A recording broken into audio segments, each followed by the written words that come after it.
Hi guys, my name is Gemma and welcome back to my channel. It's another interesting day to discuss yet another interesting topic on Think with Gemma. So guys, we're going to continue from where we stopped in our previous video about issues and controversies surrounding what we call the white wedding and our traditional wedding, if these two weddings are the same. So in my previous video, I said this video was going to have 2 or 3 sections. We are back again with the second section, which we are going to be focusing mainly on the ceremonial aspects.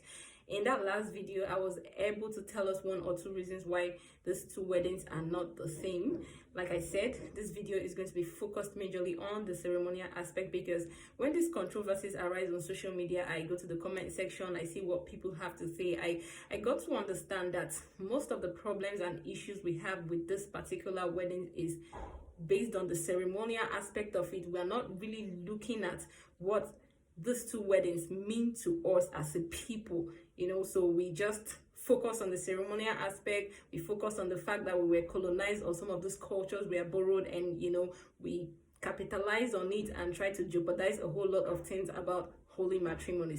So guys, like I said, for today we are focusing on the ceremonial aspect. So when I go to the comment sections and I see questions like, who said we must have to wear white, who said we must wear wedding gowns, who said we must do this, who said we must do that, and then other people go around to blame colonialism, to blame the white man, and a whole lot of things like that. Okay, good, fine.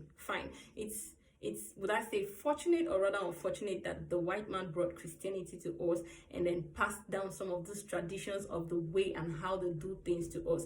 But I'd like to let us know that the problem here is not Christianity, okay? And even for the tradition and the cultures that these people passed down to us because they brought Christianity to us, I want to tell us today that if we have a problem with the way of doing these things, then we should do away with them and not put the blame on Christianity, because this white man that we are crucifying today, Christianity does not belong to them. Christianity was brought to them the same way they brought Christianity to you and I, because they were not the very first Christians. If you must agree with me, these white people are not the very first Christians. Even the Bible was translated into English because it was not originally written in English. So they were not the first Christians. They became Christians just like you and I became Christians. For instance, the wearing of rings. The wearing of rings is not the white man's tradition. The wearing of rings is an ancient Egyptian tradition. At the time, they had this belief that there's a vein in the 4th finger that runs directly to the heart, and a circle represents eternity, forever. So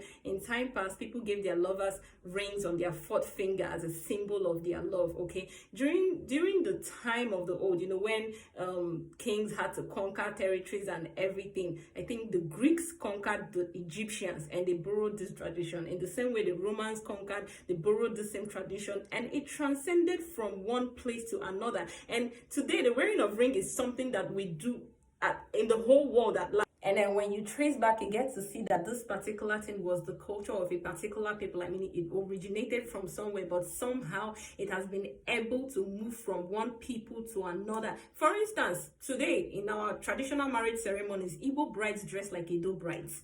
I've seen Igbo grooms wear agbada. They use ishagu to sew agbada. It is not our culture and our tradition, but because we've come in contact with one another, we've been able to relate with one another. We borrow one another's culture. I've seen Igbo grooms wear senators that have things like jackets and embroideries, looking like what Indian people would wear. Igbo grooms dress like that. I've seen an Igbo bride who dressed like an Indian. The only thing that made me know she's an Igbo bride was the kind of coral bead she had on and the horse tail she had. You see that even today that we've come in contact with far and diversified cultures. We borrow things from far and wide. I think about 4 or 5 years ago, there were wedding gowns that looked like what the Grecian people, like all these Greek women that had capes, was in vogue, and people were wearing it.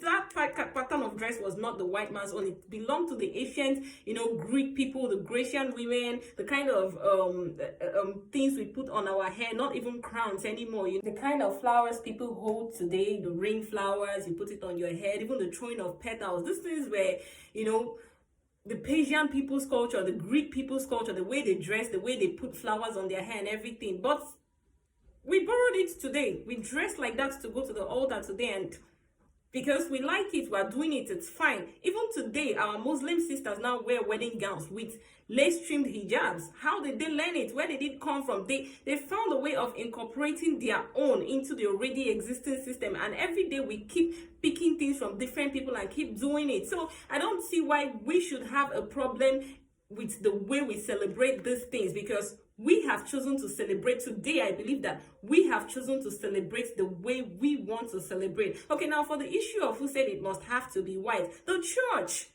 It is the church. It is not the white man, because white symbolizes purity. In the book of Isaiah, I can't remember the verse in particular, but I know that in the book of Isaiah there's a place that says, "Come to me and I'll make you as white as snow." Okay, the church has said white is for purity. I mean, I'm a Catholic. Wedding, yes, wedding is one of the 7 sacraments. Baptism is the first sacrament, and when you're coming for this sacrament, you come in white because it symbolizes something. The priest is not going to say no if you're not putting on a wedding gown. I mean, what is important to the church is for you to come and take your solemn vow, like fulfill your Christian obligation. So if you go there in a white skirt or a white top or a simple white dress, the priest is not going to say no to you. You mustn't wear a wedding gown, quite all right. But if they said come in white, it's for a reason. It is not the white man that said come in white. I mean, a few years back, a Nigerian bride wore Ankara to her church wedding, and someone sat down to analyze how we were colonized, how we were made to throw away our own, we can embrace our own just because someone wore Ankara to the church for her wedding. And then I started to ask myself, okay, fine, she used Ankara to make a wedding dress. Did you also realize that she made an English dinner gown? She wore a veil. She held a bouquet. Where did she learn these things from? Where did she borrow it from? And come to think of it, how did Ankara become our own? Because before the coming of the colonial masters, I don't think we had a needle and a thread. What more, a machine that prints Ankara? Someone wore Ishiago, and her bridesmaids held horse tails and everything. They all wore Ishiago for their wedding ceremony, and someone still sat down to analyze the same thing. And I'm like, how is Ishiago even our own? Today, it has become something that when you think about the Igbo people, when you think about Ishiago, you think of the Igbo people. It's become something that is, likened to us as a people. So when you see Ishiago, you can't help but think of the Igbo people. If we found a way of incorporating what we call our own into the already existing system, fine, beautiful, let's embrace it. You don't have to sit down and tell me about Christianity and tell me about colonization and tell me about how we were made to do away with our own. Because really, what is our own? What are we calling our own? It seems to me like a lot of us like to know our culture and be traditionalists only on social media, but deep down we really do not appreciate or even know our cultures and our religion and beliefs as a people. I think I'm going to have to make it another topic for another day, because really we have to talk about our culture as a people, not just on social media, not when we have something that we have to condemn Christianity or we have to condemn a particular thing. That's when everybody seems to have love and knowledge about their culture as a people. And speaking about culture, the adornment of brides is deeply rooted in culture. In almost every culture I can think of, the adornment of bride, beautification of brides, it has always been. The wearing of veils, these things are symbolic. What does this signify? They are symbolic. And okay, fine, in time past, every maiden was meant to marry a virgin. That's why when you're coming out, you unveil, your face is covered, they unveil you. That's what these things signify. Okay, now today the church is telling us, okay, no matter how dark your sins are, when you go for confession, when you confess your sins to God, you're made whole again. You're made holy.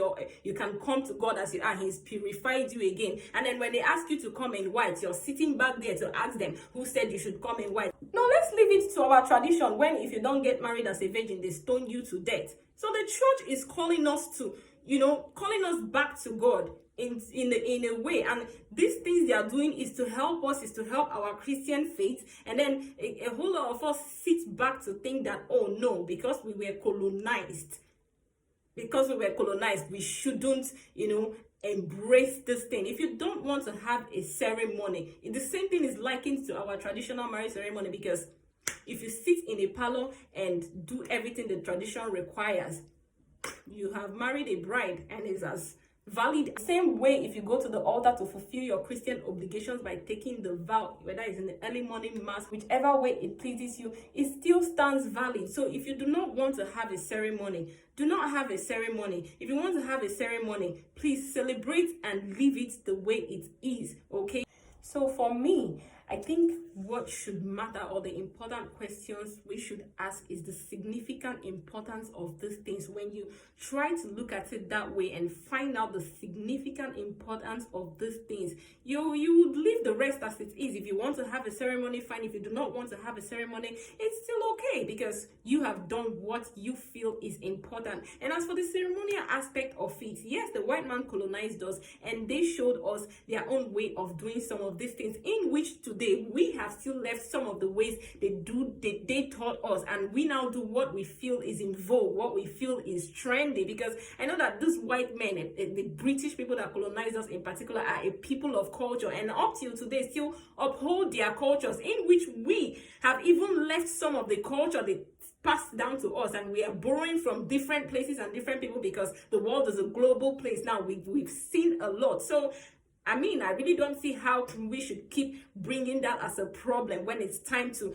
do what is important as Christians and as a people. So like I said, look for what is significant about what you are about to do. If you think it's important enough for you to do it, then beat your chest and do it. But if you think it is not, just leave it at that, and don't come to social media or any place to bring controversies about cultures and traditions and things that really we do not know about. This is where I'd like to stop today, and thank you guys. I love constructive criticism, so I'll be in the comment sections and I'll address any issue that needs to be addressed.